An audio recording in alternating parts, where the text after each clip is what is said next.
Right then guys, so today I've been to the machine shop and picked up the cylinder head that's been skimmed, and the block itself has been skimmed and rehoned for the new piston rings to go in. See, nice fresh cylinder walls, all looking nice how they should. Ready to bed the new rings in with a proper film of oil around the cylinders.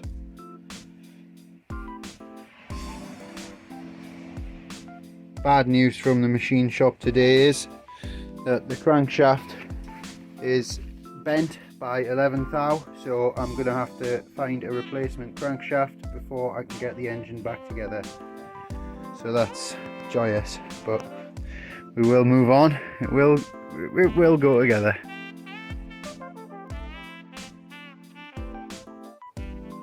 Right then guys, so this is just a short video to show what these pistons are like after they've came out the block. You know, pretty filthy on the top end above the combustion ring. A lot of carbon build-up. You know, you can see the heat pattern on the top of the piston there. Very old oil. The oil rings are, you know, they've snapped, they're all knackered on all of them. But this piston, which is number 1, is actually, you know, it's dirty but the rings move. But some of the other pistons, the rings were actually seized in the grooves with the carbon build-up, so that won't have been helping matters before that big end bearing went. So I'm cleaning up the pistons. As you can see, some of the graphite coating or the special coating that's on the side there, it's there's not much left of it. Like, I think it's been rubbing quite a lot on the carbon build-up in the piston inside the cylinder, you know. But they've done a lot of miles, 256,000 plus, you know. So it's to be expected. But I've just been using one of the piston rings bent round on itself to be able to get inside the grooves and scrape along the grooves to clean them out. And then you end up with something looking a bit like this. Grooves have now got pretty much all the carbon removed from it. Just put it down in some oil, brilliant. But you know, much nicer. Get it cleaned up. So you can see there's quite a bit of that surface non-stick coating is gone there, but I think you may be able to buy it aftermarket to put a coat on, but I don't know, I'll see how it goes.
Hi guys, so I just wanted to show you a quick comparison between the piston that I've cleaned up here.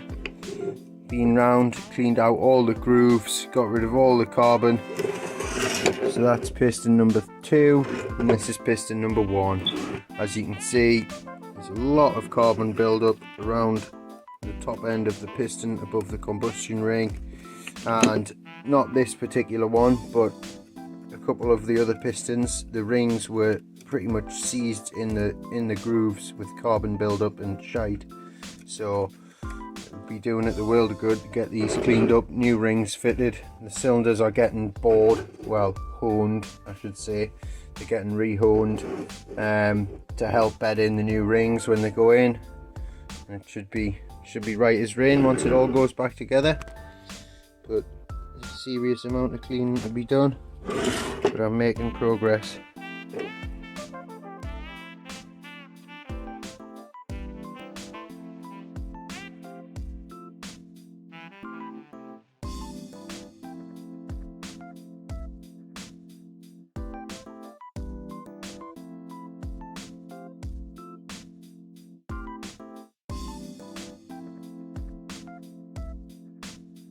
Right then guys, in the last time-lapse video there, you'll have seen me working on these pistons, cleaning them up using the Dremel and the fine buffing wheel attachment.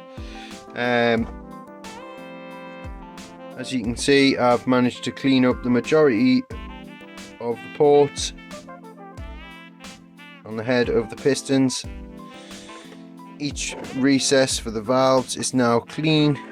You can see the original markings and the indication arrow for which way to put the piston into the cylinder.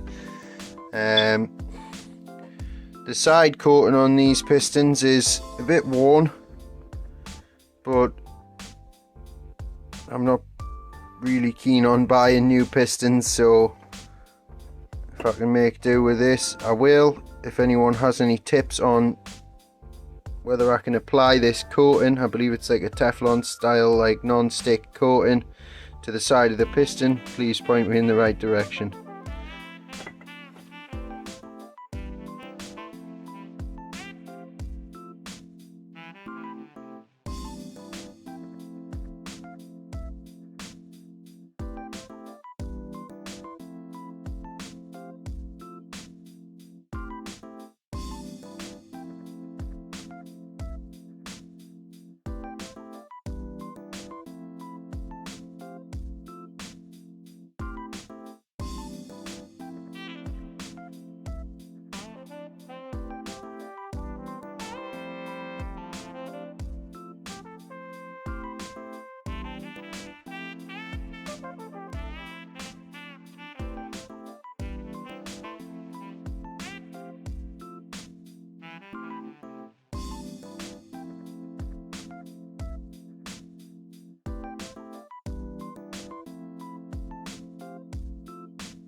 Alright then guys, so in that last time-lapse video there, you'll have watched me assembling the bottom half of the block, getting the main bearings installed to the cylinder block and the lower casing, then installing the shims, and then lifting the crankshaft into place, and then struggling with the shims dropping out and then fighting to get them back in, but I managed to get them in, get the crankshaft dropped into place, ran some gasket paste around the edge of the cylinder block, and then installed the other half of the bearings to the bottom half of the casing and lifted it on, torqued up all the bolts to spec, then tightened them 130 degrees past where the torque setting is. And as you can see now, crankshaft moves freely in the cylinder block, which is what I've wanted to see for a little while now, as the crankshaft that came out of the van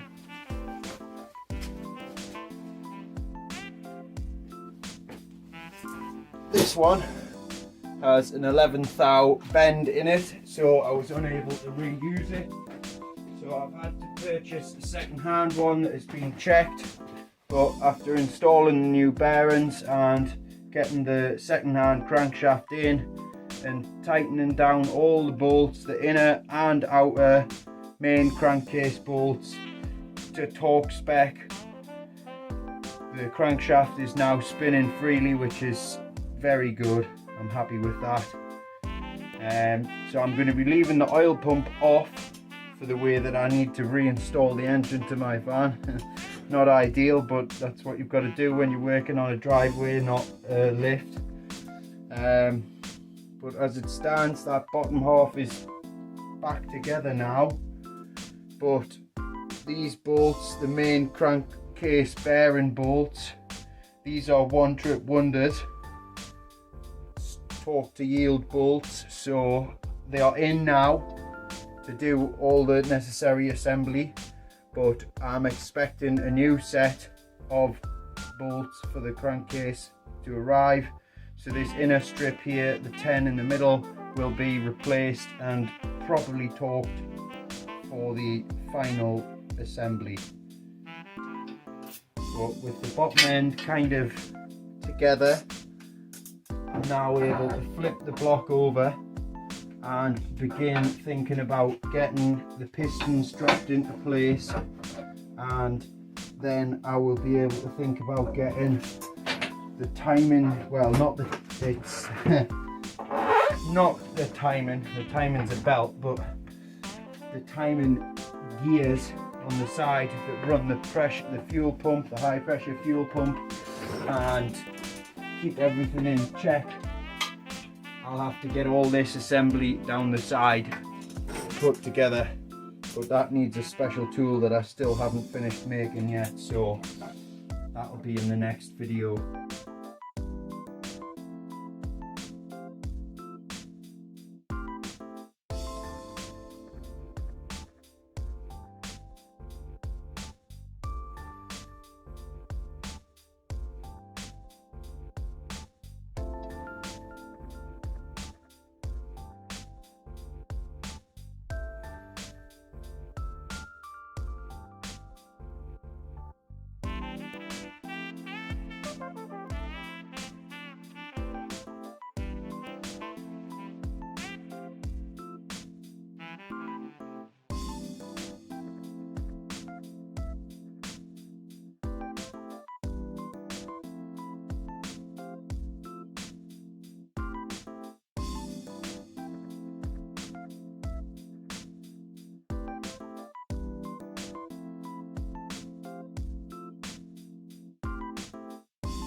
Alright then guys, just a quick update there on the last time-lapse video.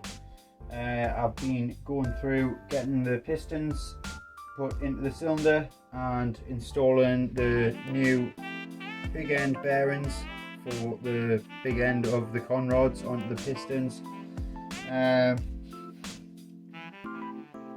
Yeah, so they've all went in. I've just had to use one of the old-fashioned style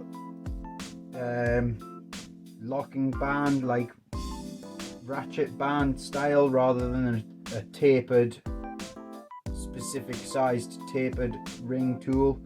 But it's done the job. As you can see on the last one there, I had a little bit of a hassle getting the rings down on the last one, getting the last two rings in, sorry, where the bands just weren't quite aligned, but I managed to get them realigned the second time round and get it in, you know. But it's done the job, and it's saved us having to spend 40 quid on a specific piston tool, piston ring compressor tool just for this engine, where that one's universal. But yeah, pretty happy with how it's gone. If you watch the time lapse there, you can see us turning the engine over. I'll just do a quick demonstration here as well, just to show that it is all turning freely. You should be able to hear that there's nothing binding up on this video here. If I can get this pry bar in the right area, there we go.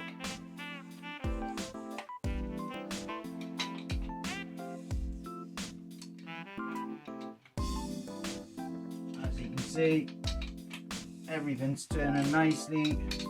There's no loose or tight spots. It's all running and bedding in nice. So pretty happy with that. Getting the pistons in, that's another step closer to being able to get this engine back in my van and get back on the road. It's been a hell of a task, but I'd much rather give it a go than buying a second-hand one that's probably only going to last a couple of 100,000 miles if we're lucky. Well, you know, a couple of thousand miles, I don't know. I'd rather just do it this way. Learn a lot, and also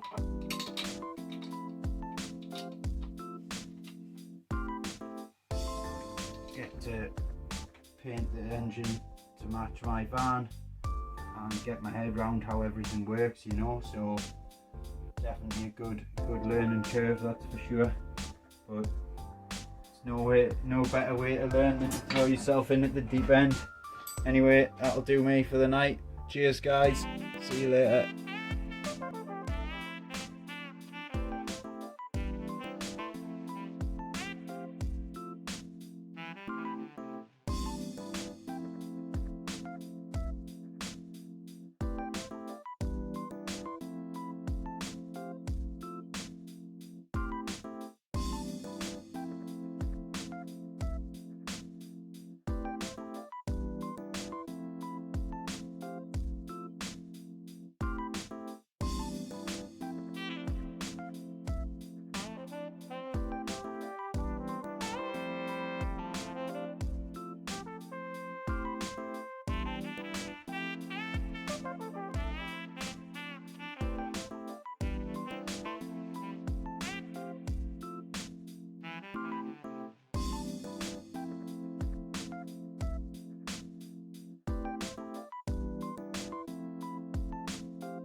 So in the last time-lapse video there, you'll have seen me milling up the end of this BMX crank to use as a lever for setting the preload on the timing gears for my Renault Master G9U engine rebuild. You can buy a special tool from Renault, but I'm not buying the tool if I can make it, you know.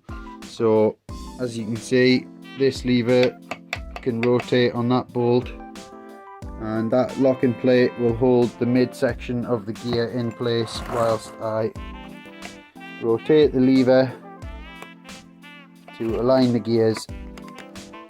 There you go. So that sets the preload, and I just need to be able to do that on both sides and then stick a locking pin through, and then the gear is ready to install on the engine. Pretty happy with that. Just used a skanky old pallet.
Hi there guys, so in the past couple of videos there I've been continuing the reassembly of my Renault Master camper van's G9U engine rebuild. So in the last couple of videos there I've been getting the side assembly and timing cases installed and all torqued up to spec. I also had to make up my own play compensation sprocket locking tool for installing the sprockets behind this case in here, but I managed to get that made up out of a piece of plate and some small tabs with angles cut on to interlock into the teeth. As well as that, I've been getting the new seals installed into the ends and around the crankshaft and the timing gear there. So we're getting close to being able to get it slotted back into the van.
Alright there guys, so today I've been working on getting the timing belt assembly installed. Now I wasn't able to film that as I needed to read through the manual to make sure it was done correctly. But basically you get the belt on with these top pulleys loose so you can adjust them to suit the new unstretched belt. Fit the tensioner loosely first and then install the belt and fit the idler wheel again just loosely, not torqued up, and then using a 6mm Allen key you then pull the indication arm there into place where it should be behind the little fingers that stick up. And then in doing so I'm now able to turn the engine over for the first time with the head assembly in place, and I'm obviously just going to do this very gently to be sure everything's where it should be and there's no valves contacting the pistons anywhere. So let's go for it.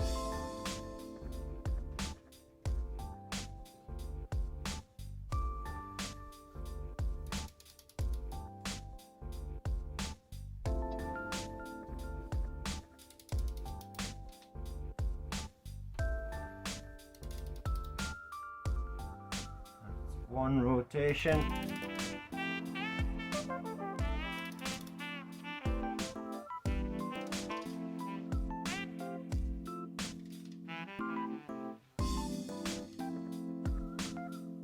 That's 2 full rotations with no binding, everything's turning nicely. I'd say I'm happy with that. Very close to getting her back in the van now. Got the lifting eyes on, ready to get it off the engine stand, then get the flywheel installed and get the block back in the blooming van.